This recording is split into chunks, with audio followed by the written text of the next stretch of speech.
et le nord s'éveilla, se propagea, et appela l'ouest de toutes ses forces. Explication. C'est l'éveil de la force de jugement afin que le jugement ne soit pas annulé, et c'est pourquoi le jugement fut prodigué à Malkout qui est appelé Geburah inférieur, pour s'en approcher et s'y associer, comme si elles étaient prêtes pour la guerre en ne se dispersant pas, et afin que toutes ne soient qu'une seule formation. Alors, l'ouest sortit, c'est Malkout, et elle s'unit à Geburah car le secret de son penchant tend vers le jugement. Ensuite, le sud s'unit à l'ouest. Explication. Lorsqu'Ezed vit que le jugement se renforçait grâce à Malkout qui s'unissait à Geburah, elle se renforça et s'attacha à Malkout qui est appelé ouest car c'est à partir de là que se fait le mélange des forces puisqu'elle reçoit de toutes. Et le sud et le nord entourèrent et Sotera. L'explication en est que l'aspect de Malkout est un aspect indépendant qui est la 10e existence, et c'est grâce au nord et au sud qui l'ornent et lui construisent des barrières tout autour. C'est-à-dire que c'est la réalité du et comme nous l'avons expliqué plus haut dans le second chapitre de la section sur l'ordre de la Tsilut et comme nous l'expliquerons dans la section sur la réalité. Alors,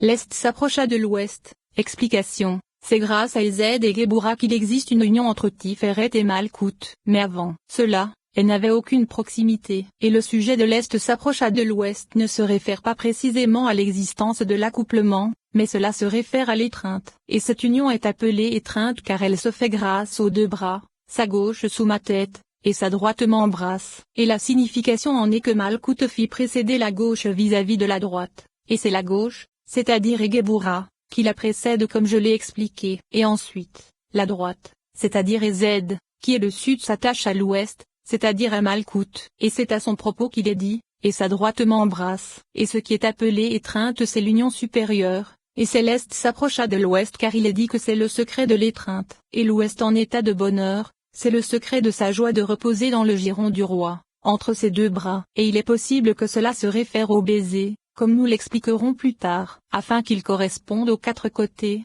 haut et au bas. Explication. Les 4 côtés sont l'Est, l'Ouest, le Nord et le Sud mentionnés dans cette parole, et ce sont Ezed, Geburah, Tiferet et Malkout. Et le haut et le bas, ce sont Nezayod qui sont les 2 testicules du mâle puisqu'elles ne sont pas mentionnées. Et elles sont appelées haut et bas selon ce que nous avons expliqué dans la section quant à savoir si l'aine soft et Keter. Et ainsi, l'homme contient tout, comme nous l'expliquerons dans la section sur la Nejama. L'Est fut attaché à l'Ouest, c'est l'union et l'accouplement lui-même. C'est pourquoi il est dit fut attaché et non s'approcha, comme cela est dit plus haut. Et le produisit. Explication. Il fit émaner sa Nejama, comme nous l'avons expliqué dans le chapitre précédent. Et c'est pourquoi nous avons appris que l'homme provient de l'emplacement du temple. C'est Malkout qui est appelé temple. Et il est possible que Malkout soit appelé maison et palais pour le Saint suprême qui recouvre et sanctifie la maison. Et c'est Tiferet qui est appelé saint, grâce à Okma qui est appelé sainteté. Elle est sanctifiée à partir de là, et elle sanctifie sa maison et son palais. Et c'est leur union. Et c'est de là que provient l'émanation de la Nejama d'Adam. Grâce à cela, nous avons appris que l'étreinte se réfère à l'accouplement supérieur qui se fait grâce à Ezed qui s'unit à Tiferet.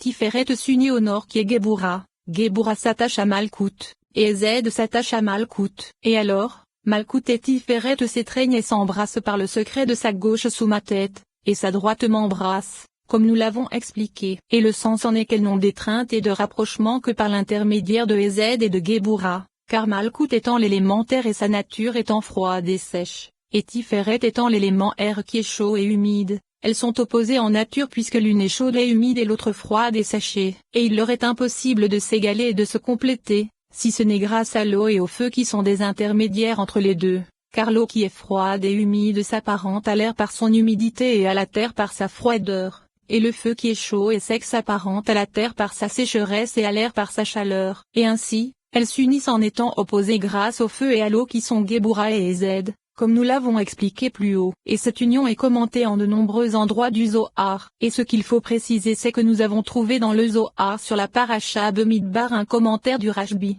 qu'il repose en paix, qui est l'opposé de cela. Rabbi Éléazar demanda à son père Rabbi Siméon, où trouve-t-on le signe de l'accouplement de l'union? Il lui répondit, mon fils, bien que ceci ait été expliqué de toutes les façons et ait été dispersé ci et là, garde ce signe entre tes mains. Ceci est semblable à ce que nous avons appris de l'encerclement de l'autel. On s'en approchait par le coin sud-est, puis nord-est, nord-ouest, et sud-ouest. Il lui dit, ceci est impossible tant que l'homme n'a pas reçu d'abord sur lui le joug de la sainte royauté et tant qu'il n'a pas porté ce joug. Et tu dis qu'il devrait d'abord venir vers le sud. Il lui répondit, Je t'ai déjà tout dit. J'ai d'abord dit qu'il doit venir vers le coin, et tu sais que le secret du coin c'est qu'il s'agit du joug de la Sainte Royauté. Ensuite au sud-est, car c'est là que se trouve l'arbre de vie, et ceci pour l'accoupler à l'est qui est le Père suprême, car le Fils provient du côté du Père. Ainsi, on va du sud vers l'est car la puissance de sud se trouve à l'est, et il faut que le sud et les soient attachés ensemble, et puisque l'est est attaché au nord,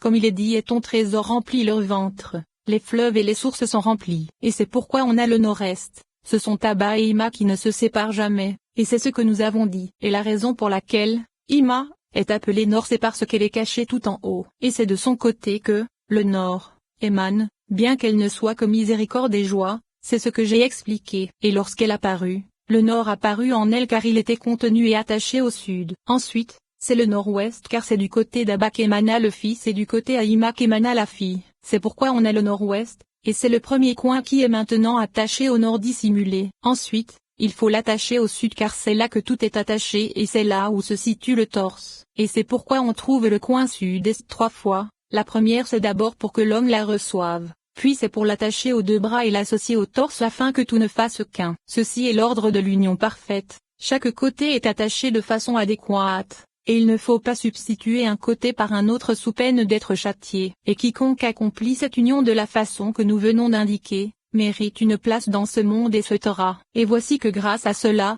il est expliqué qu'outre les changements qui sont commentés, le sud concerne Tiferet, les concerne Okma, et le nord concerne Bina. Et le sujet de cette étreinte est également différent car il a voulu expliquer que le principe de l'union est d'unir Tiferet et Malkout entre Okma et Bina. Et il est impossible d'expliquer cela grâce à la parole qui précède si l'on suit la nature de son expression. Et c'est pourquoi nous avons voulu préciser la fin de cette parole disant, on trouve le coin sud-est 3 fois, la première c'est d'abord pour que l'homme la reçoive, puis c'est pour l'attacher aux 2 bras. Et la signification en est que cela se réfère aux 3 fois où Malkout est mentionné dans ce discours. La première c'est lorsqu'il est dit qu'il doit venir vers le coin, c'est-à-dire d'abord vers la porte qui sert à recevoir le joug du royaume des cieux comme l'a expliqué Rabbi Éléazar. La seconde c'est le nord-ouest, c'est-à-dire que c'est l'ouest qui est Malkout, et le sud-ouest c'est également Malkout. Et il est dit que c'est pour l'unir aux 2 bras que sont Ezed et Géboura, c'est-à-dire le sud et le nord, car chacun d'eux est mentionné en association avec l'ouest. Et la difficulté provient du fait qu'il ne s'agisse pas de ce qu'il a mentionné en premier,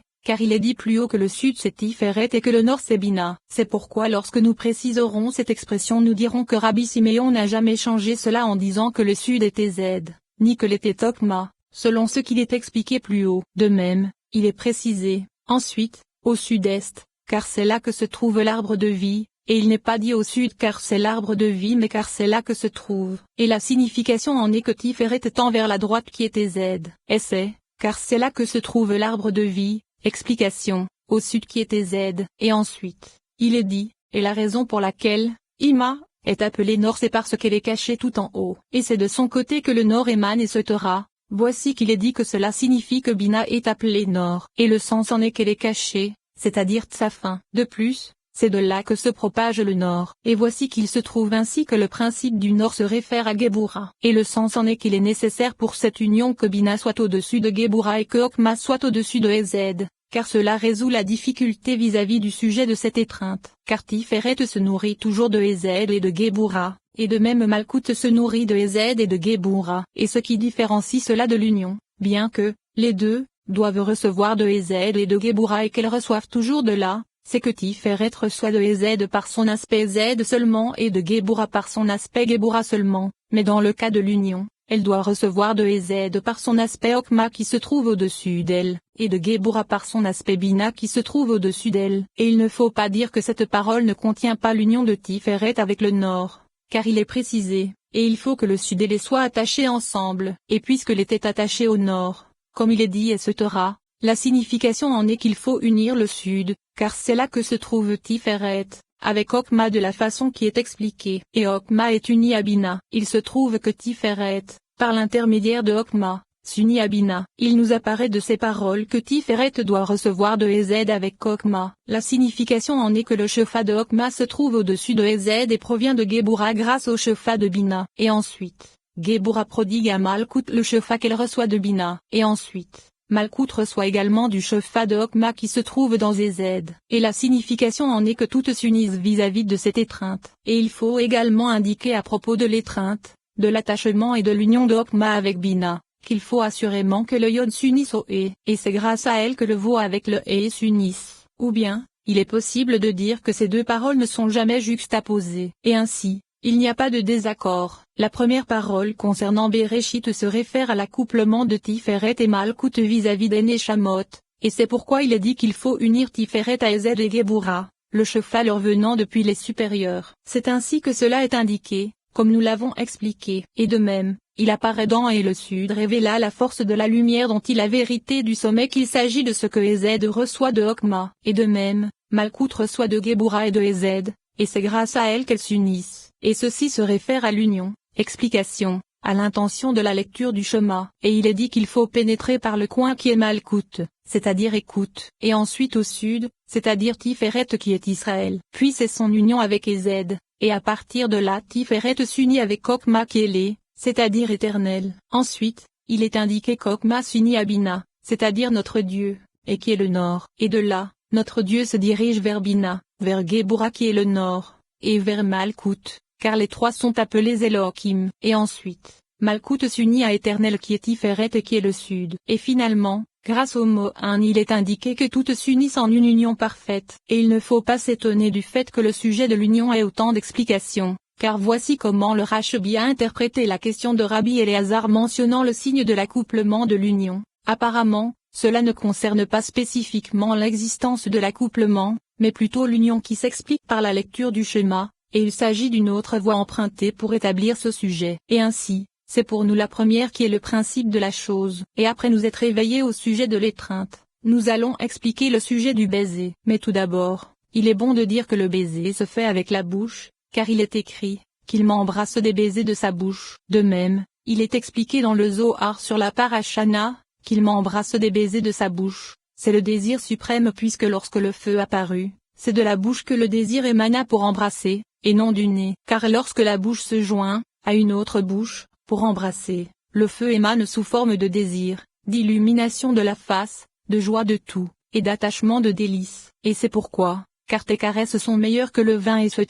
Et grâce à cela, il est expliqué que ce baiser ne se fait pas par l'intermédiaire de Gebura puisque c'est de là que sont prodigués le vin qui enivre et le feu qui consume, comme cela est connu. Et cela sera expliqué dans la section sur l'arrangement des appellations. Mais le baiser se trouve sur la bouche car il est plus miséricorde et plus éminent, et c'est du nez qu'émane parfois le jugement, alors que la bouche est miséricorde. Et c'est grâce au baiser que s'éveille la force de Gebura, par le secret du Shefa de Bina qui est le vin réservé, le vin qui réjouit. Et c'est, le feu émane sous forme de désir, d'illumination de la face, comme cela est dit. De plus, une autre explication de ce baiser se trouve dans la paracha Mishpatim, qu'il m'embrasse des baisers de sa bouche. Quel est le sens de qu'il m'embrasse? Cela devrait plutôt être, qu'il m'aime. Alors pourquoi qu'il m'embrasse? C'est parce que nous avons appris que les baisers sont l'attachement d'un esprit à un autre, c'est pourquoi le baiser se trouve sur la bouche car c'est la bouche qui est l'origine et la source du souffle. Et c'est pourquoi les baisers sur la bouche sont l'expression de l'amour, et que les esprits sont attachés l'un à l'autre et ne se séparent pas. Et c'est pourquoi quiconque voit sa nejama le quitter par un baiser,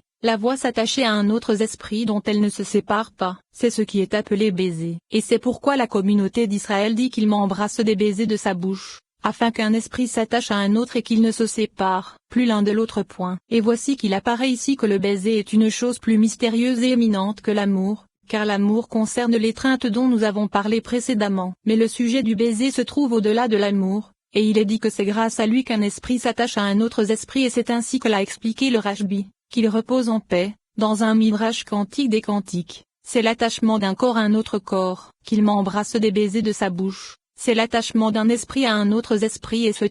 Et voici qu'il est indiqué que le sujet du cantique des cantiques qui se réfère ici aux séphirotes c'est l'attachement d'un corps à un autre corps, c'est-à-dire des séphirotes, et ceci grâce à leurs aspects extérieurs. En vérité, le baiser c'est l'attachement d'un esprit à un autre esprit, par le secret de l'intériorité et de la neshama des séphirotes puisqu'elles réunissent les deux ruotes de l'intériorité ensemble. Tout comme un homme embrasse sa bien-aimée sur la bouche, car c'est grâce à la bouche qu'on unit une bouche à une autre bouche, une respiration à une autre respiration, et il s'agit d'une nejama avec une autre nejama, un esprit avec un autre esprit. Et c'est ce qu'il nous est apparu vis-à-vis de la bouche. Et à certains endroits du Zohar, le baiser se réfère au fait que la bouche indique Malkout vis-à-vis de son aspect caché d'Antiferet.